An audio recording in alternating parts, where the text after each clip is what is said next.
On behalf of the Badminton Pan American Confederation, we warmly welcome you to a new season of our Coach Corner program.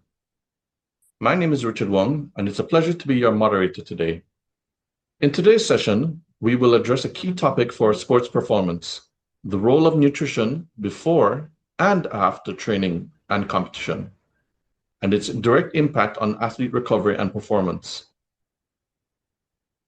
Nutrition is not a secondary aspect, but a strategic variable that coaches and technical teams must understand and apply in an informed way. For this, we are joined by Dr. Ler Hui Yin, a sports nutrition specialist, who will share a practical, evidence-based perspective on how to optimize recovery and enhance long-term performance. Before I hand over the floor to our guests, allow me to introduce her. Dr. Hui Yin is Deputy Dean of Research and Development at TAR UMT, specializing in hydration, thermoregulation, and sport performance.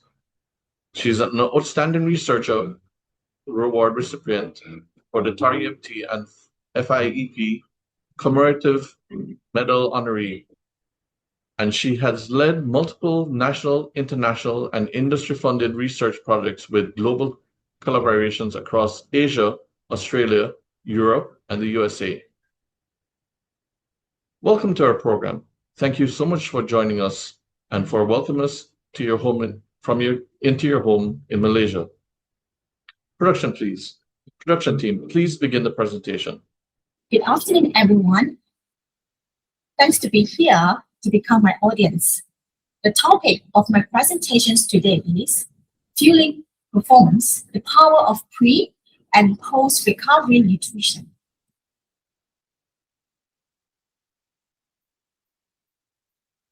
For my presentations, I'll be covering the topic related to match demands for badminton, pre-match fuel, post-match recovery, and the tournament days examples. Before I start to describe or to explain, so these are the importance of the nutrition in athletics performance. So the International Olympic Committee has identified that nutrition is essential to help to maintain a consistent high level of training and competitions performance. And also, nutrition will help to enhance recovery from both training and competitions. We have to ensure that our body has sufficient self-energy availability for all physiological process and help to avoid non-functional overreaching. In addition, with the nutrition, it supports the achievements of body mass and compositions associated with optimal performance. It supports a healthy immune system, and also it supports cognitive functions to optimize the reaction time, focus, and the learning of new skills for new sports. So what is energy? Energy requirements are very greatly from persons to persons and will naturally vary from day to day, depending on the trainings and activities level. Therefore, there is no 1 kilocalories intake suitable for all individuals. There's also no one daily energy intake for an individual.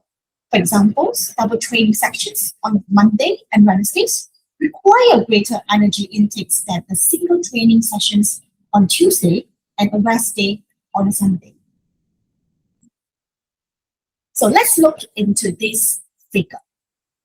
So what is energy intake? It's all food and drinks that we consume. Energy expenditure is including basal metabolic rate, training, and competitions demands, activities of daily living, and the energy requires to ingest food. So we have to note that our body mass can fluctuate daily due to change in hydrations, muscle fueling, gut weight in female, and the menstrual cycles. So we will achieve an energy balance when our energy intake is equal to energy expenditure. What if we are having an energy imbalance? If the energy intake is greater than the energy expenditure, or the energy intake is less than the energy expenditure, so body mass will decrease. So what if we are having a low energy availability? So in short-term energy deficiencies, we'll be having low energy level, poor mood and concentrations. We get angry easily, increase of risk of injury, increased risk of illness, easily get cold. For the signs and symptoms of prolonged energy deficiencies, so you will notice that there will be a decline in performance, a difficulty in focusing, maybe athletes will encounter bone-related injuries, repeated or prolonged illness periods, loss of menstrual cycles in female, and reductions in body mass. So for today's sections, I will start with the match demands. Badminton is a high-intensity, intermittent with repeated explosive efforts and short recovery. Performance depends on both aerobic capacities and anaerobic power. From a longitudinal analysis, it shows that rallies and rest time in Olympic final have increased. Resting time is more than double between 1992 and 2012, indicating higher intensity and more needs for recovery between rallies.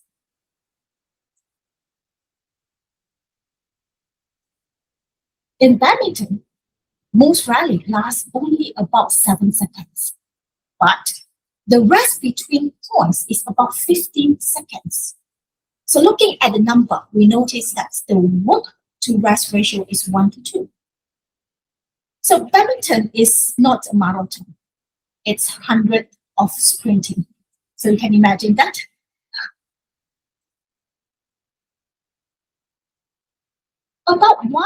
Only about 1/3 of total match time is actually rally times. The rest is short break, walking, preparing. And we look into the energy systems in badminton. The game characteristics review reported that the mid-rally is about 7 seconds, and mainly phosphagents and the fast glycolytic systems being used. Overall match durations and effective playing time require strong aerobic systems to maintain intensity and speeds during the whole match.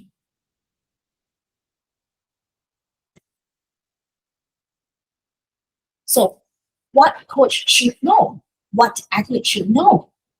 Coaches should ensure that athlete starts with a full tank, which means your muscle glycogen storage is sufficient. Players need to have sufficient of glycogen, which means the carbohydrate stores, for the repeat high intensity rally throughout the long match and the multi-match day. So after match or during the mid-match, the fuel in your body is half empty, it's half tank. Therefore, the athletes must refuel quickly between matches. And for recovery, nutrition must be fast and efficient to restore muscle glycogen storage and to repair muscles.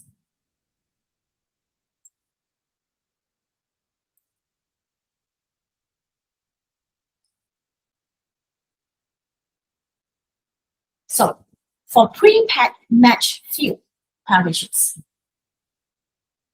to be prepared for a match, it can start from 3 to 4 hours before the match, 1 to 2 hours before the match, and during the match.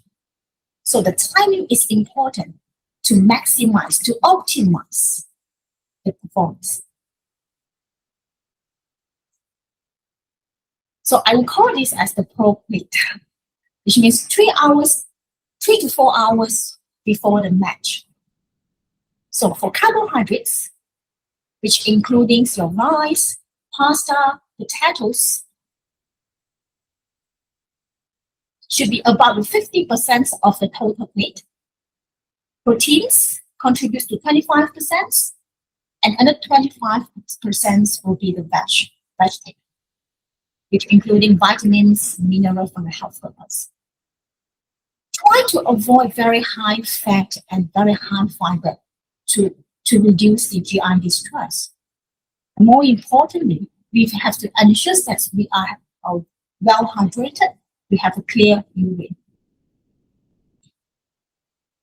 So for carbohydrates, it comes in a various form, including starches such as potato, pasta, bread, and simple sugars, such as sucrose in sugars, lactose in milk, and fructose in many foods, including fruits and vegetables. Not all carbohydrates are equal in terms of nutrients performance, rate of absorptions, and in gut and impact of the body. So for dietary fiber, it's edible part of plants, and it is an essential nutrient for optimal functionings in the gut. So try to choose high fiber and brown options away from training. For example, porridge, brown pasta, or basmati rice. There are many times where low fiber options may be beneficial, especially during training, recovery, around competitions. Due to the daily variance in energy requirement, rather than adopting a high carbohydrate intake every day, a smart carbohydrate diet would instead to be recommended. By adjusting carbohydrate intake on day-to-day basis, sections by sections basis to match the demand of training and competitions program. So for examples, if you're having a training load which is low, for examples, low intensity training tempo or skill-based activities, so probably your body will require a 3 to 5 grams per kg body weight per day. But once your training loads become moderate or high, so you have to adjust the load, or we call it as the needs based on the training. So it can be from 5 to 7 grams per kg body weight for high intensity exercise. You probably need 6 to 10 grams per day. And when the intensity of training is very high, extremely high, so at least about 4 to 5 hours per day, so you need about 8 to 12 grams per kg body weight of carbs. So now comes to the 1 to 2 hours pre-match diet. So for the top-up snack, you probably need a 1 to 2 grams per kg carbohydrates, depending on diet comforts and schedule. You could have banana sandwich, cereal bar plus flakes, or yogurt plus flakes. So the aim to have this pre-match snack is to maintain your blood glucose at the start match without any GI discomfort. Sweat loss in indoor racket sports can be very high, especially in hot and humid venue. The sweat rate can up to 2 liters per hour. So sodium-containing drinks will help in maintain plasma volume and reduce cramp risk in heavy sweater. From the recent studies on elite badminton players, acute caffeine injections probably can help in improving the performance in elite. However, this caffeine is suitable or is only for adults, but not for young adults or for children. It's not suitable.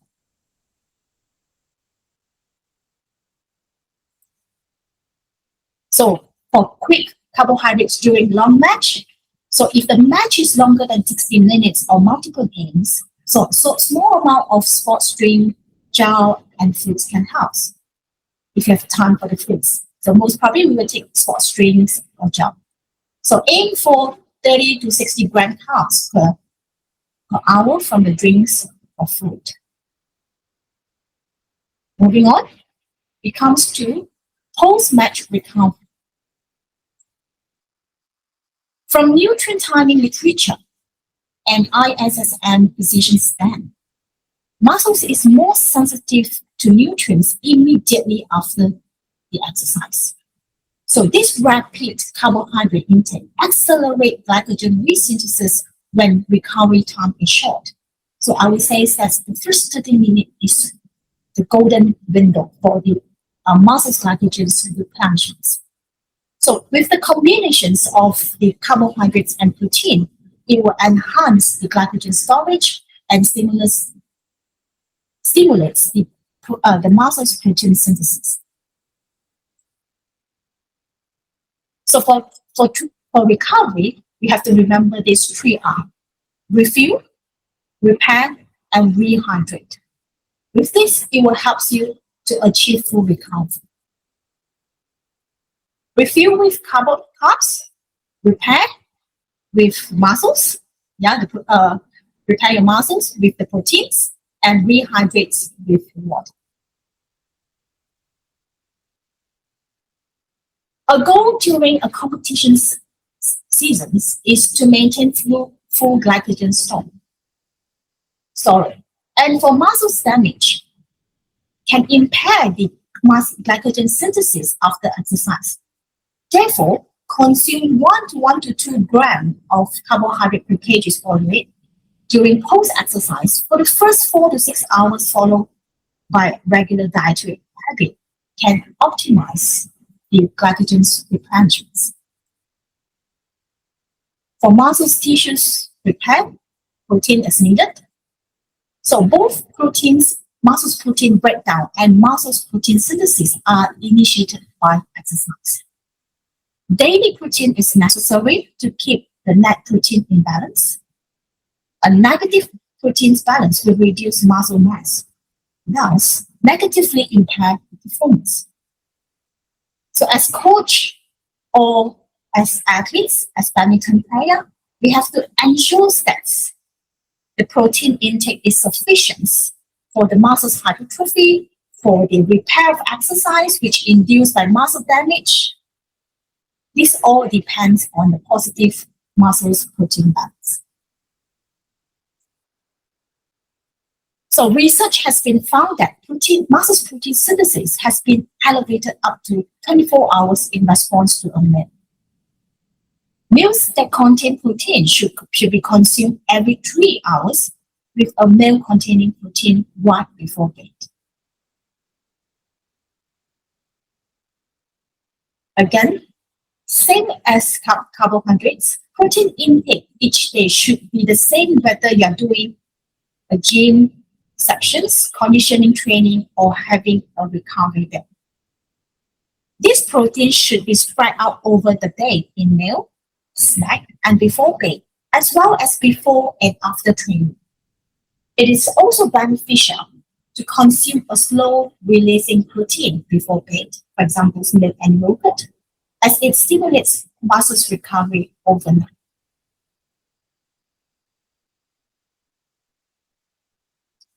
So the proteins intake, we have to aim to have about 1.6 to 2 grams per kg body weight of protein per day for a let's say for 70 kg athletes who aim for 112 to 140 grams daily.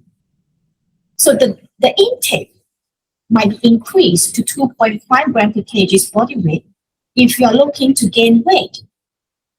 And protein should be spread out over the day.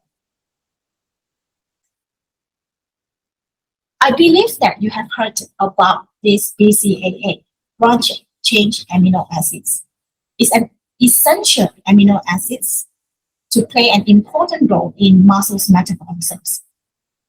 BCAA, especially leucines, are necessary for stimulations of molecular signaling that lead to muscle protein synthesis and breakdown.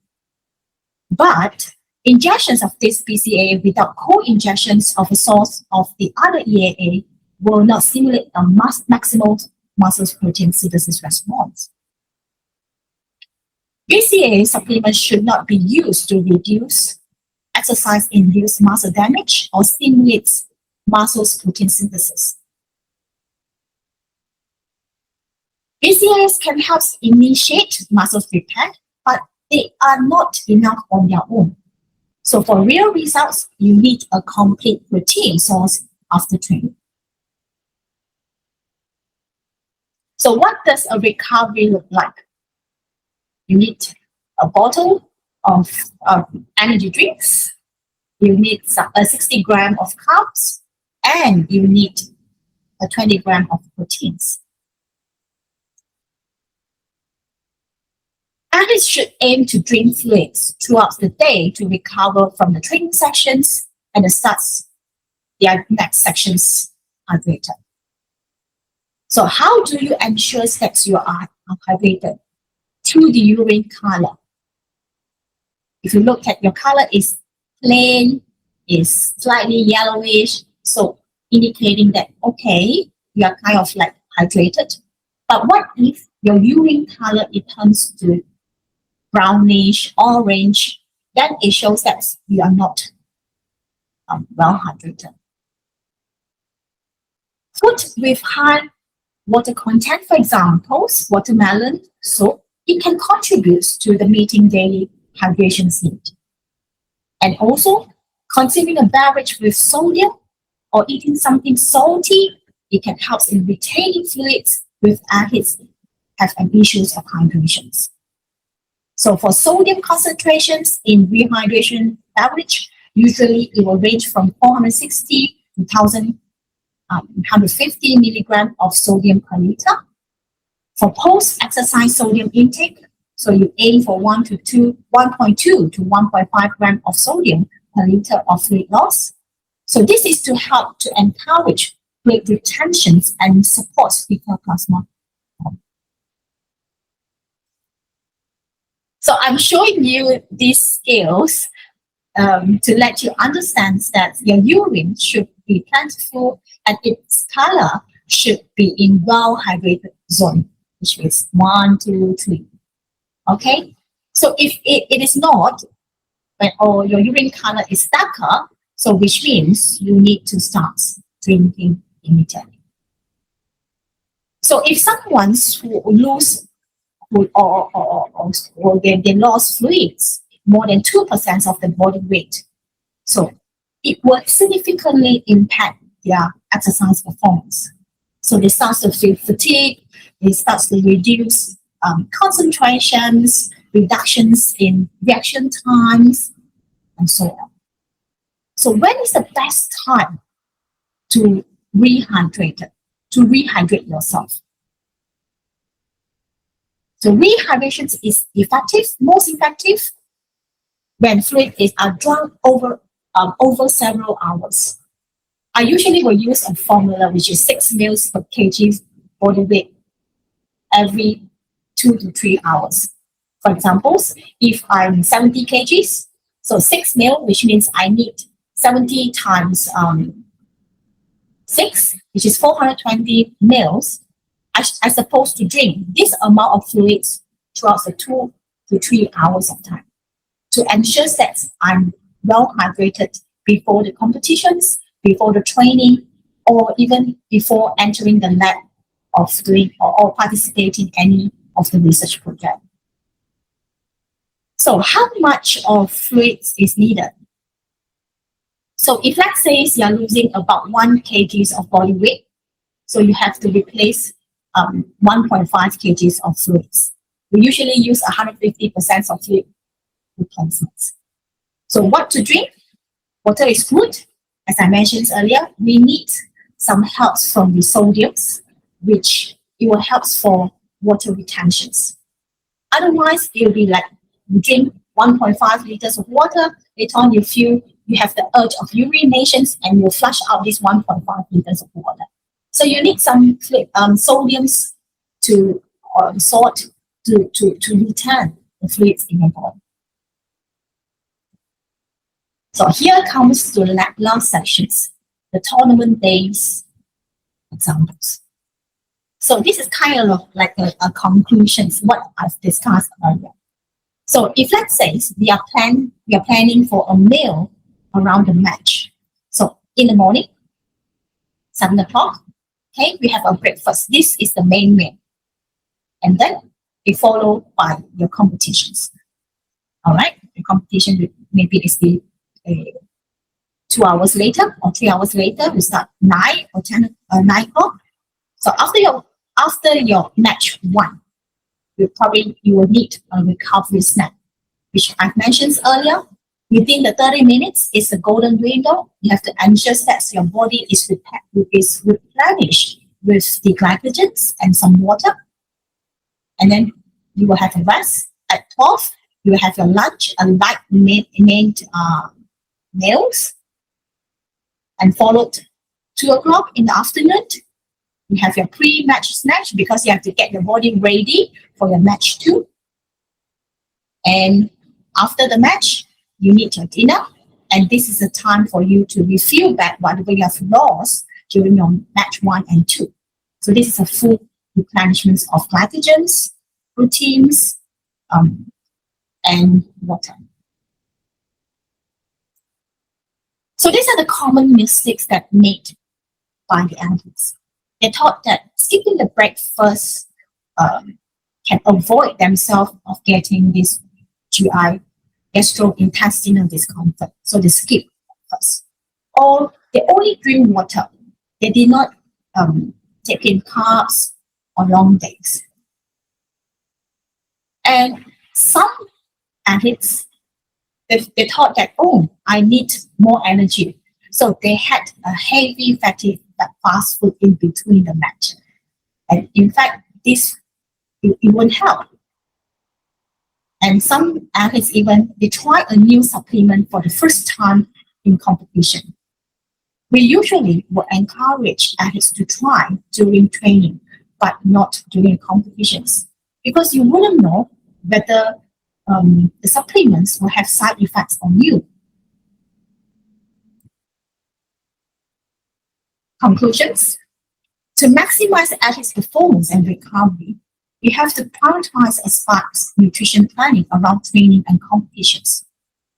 We have to ensure that we restore the energy through well-timed carbohydrate intakes. We promote the muscles recovery with regular quality protein source and complete meals. Support hydration by consuming fluid with adequate sodiums and hydrating food. Incorporate healthy fats. These are different mentions, but you need some fats to support inflammation control and overall health. And effective pre- and post-workout strategies, including supplements when appropriate, can enhance performance outcome and recovery rate. So my take-home message: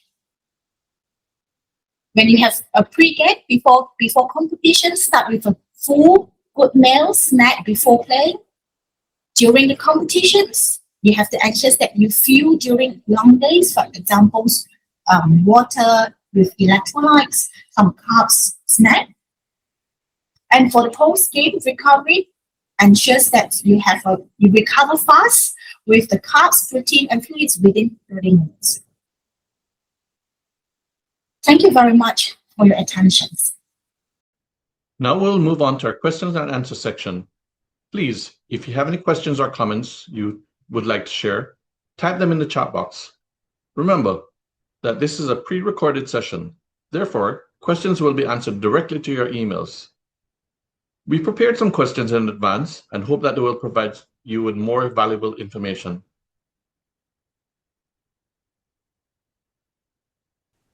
Question number 1. How can someone find out what their BSM is, and is it different in general for athletes? What is about BMR? What is basal metabolic rate? It's the energies needed for the basic life functions at complete rest. For example, when you're breathing, your blood circulations, maintaining body temperature, your organ functions. So this we call it as the basal metabolic rate. So it usually accounts for about 50 to 70% of the daily energy use in most adults. And to calculate the energy expenditure, we also need to understand that what is about the physical activities.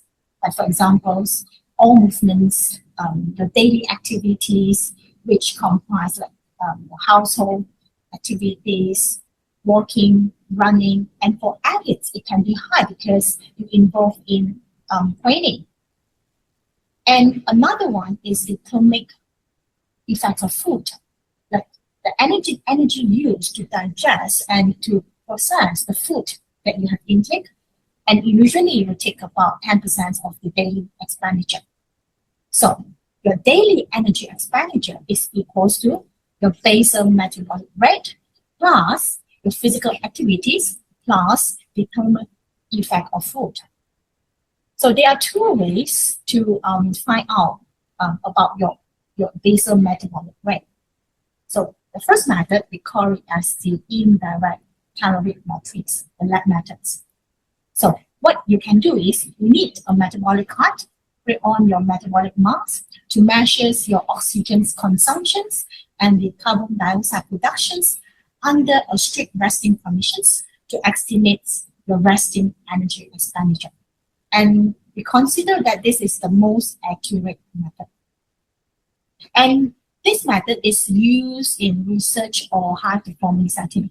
So it's not usually available to the general public unless you walk into a science lab, an exercise physiology lab, and then you will see some metabolic card that is available. Otherwise, you use the second method that we call it as the predictions equations, or you can simply just type basal metabolic rate calculator.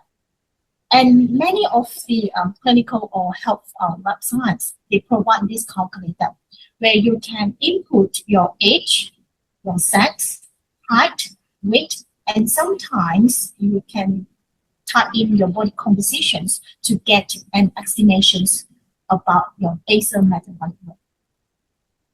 But for athletes context, so the equations that are available or you consider will be using the lean body mass. It tends to be more accurate because the fat-free mass is the main driver of the basal metabolic.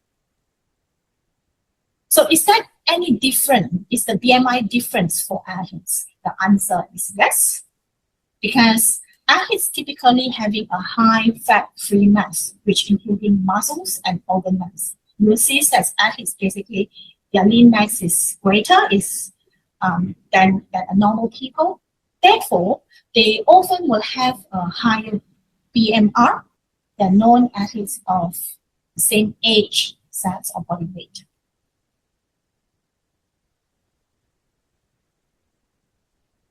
Okay. Second question. When we spoke about the intake and energy expenditure balance, are there any issues if the intake is more than the expenditure? Can it affect their physical or mental state in their matches? Okay, so this refers back to the energy balance that I've mentioned earlier in my slides. So energy balance is the relationships between energy intake, your food, drink, and the energy expenditure, which including your BMR, plus the physical activities, plus the thermic effect that I mentioned earlier. Okay, so we have to ensure that your energy balance, your intake and your expenditure is equal, so that your body mass will be relatively simple. But what if you are having a negative energy balance, which means your expenditure is greater than your intake?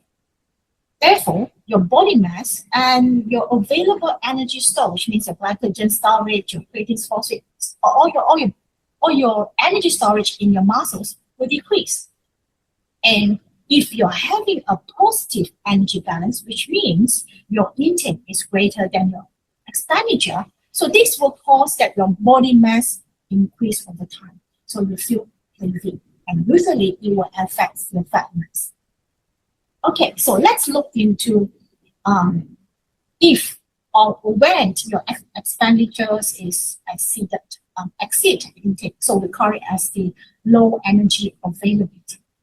So if for athletes, especially the badminton players, so if you're having training, competitions, and you are consistently eat less than burnt, especially relative to your fat-free mass, and this it develops the low energy availability.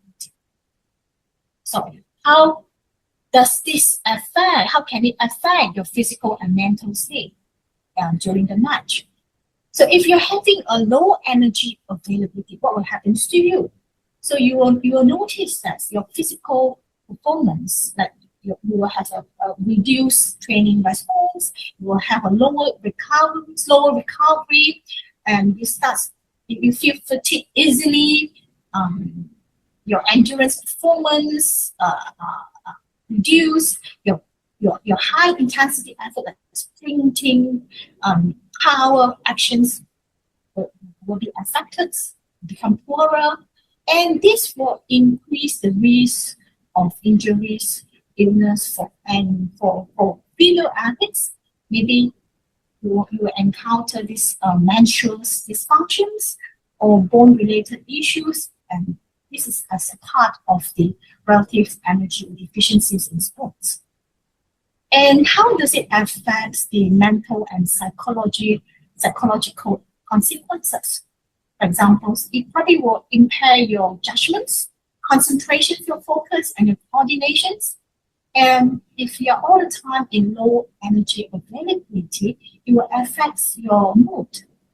Okay, so it will affect your decisions making and the confidence during matches. So in short, so if let's say in long term, in chronic underfueling can directly harm both physical performance and your mental sharpness during competitions. Okay, when your intake exceeds expenditure, that we call it as the overfuel. So this will happen sometimes, but it's normal, especially during resting. But if it persistent over intake relative to expenditure, it can affect the performance as well.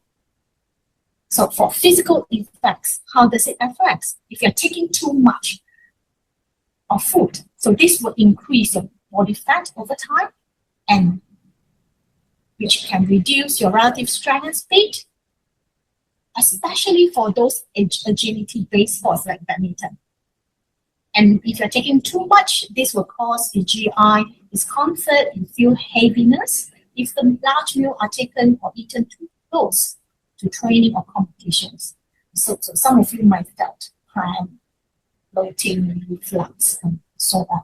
And this will impair your movements and sprinting ability. In terms of mental, so you will notice that if you're having a large or high carbohydrates meal, this may cause a big insulin or blood sugar swing in some individual. So potentially it will lead to the feeling of sleepiness or decreased alertness if timing is poor. So overeating right before the competitions can cause a sense of mental fog, reducing concentrations and reaction time in sports that require a quick decisions, especially badminton. So if you are taking the intake is greater than the expenditure, the timing and compositions matter. Acute overeating, especially just before the match, can negatively affect both mental and your physical movements during competitions. I hope you answered the questions. Thank you. Thank you very much, Dr. Ler, for such a clear, practical, and valuable presentation to us. It has truly been an honor to have you in this edition of Coach Corner and to learn how nutrition before and after training and competition can become a powerful tool for recovery, performance, and long-term athlete development. This session leaves us with a strong message. When nutrition is integrated into training systems, athletes are better prepared, more resilient, and better supported throughout their development pathway. On behalf of Badminton Pan, we thank you once again for your generosity, expertise, and commitment to athlete well-being and excellence. Thank you very much. Thank you, Richard. Thank you to Badminton Pan America for the invitations. Good afternoon again, America. Before closing today's webinar, we thank our friends who have sent us their photographs in our Coaching Family segment. Thanks to Pamela from Paraguay, Melanie Mandic from Ecuador. Also, thank you very much to you, our audience, who joined us today. And we have Alejandro, another Alejandro, Christian, Debbie, Jason, Erica, Andre, Jacqueline, Peggy, Nelly, Maribel, and Natalia from Bolivia. That's a strong crowd from Bolivia. Thank you for joining us. Miriam from Ecuador, Jose and Luis from Dominican Republic, Xavier from Guatemala, Cesar, Griselda, Ricardo, and Pamela from Paraguay, Carmen from Venezuela, Pamela, Oscar, Lourdes, Chrysanthus, Cecilia, and Yamil from Bolivia, David from Canada, Randy and Sebastian from Costa Rica, Emily from Guyana, Jorge from Mexico, Olga from Panama, Andrea from Peru, Alberta and Leo from the USA, and our good friend Martijn from the Netherlands, and Carolina from Andorra. On behalf of Badminton Pan America, we thank you for your participation and hope you enjoyed today's session. We wish you all the very best and hope to have you in our next episode. Take good care of yourselves.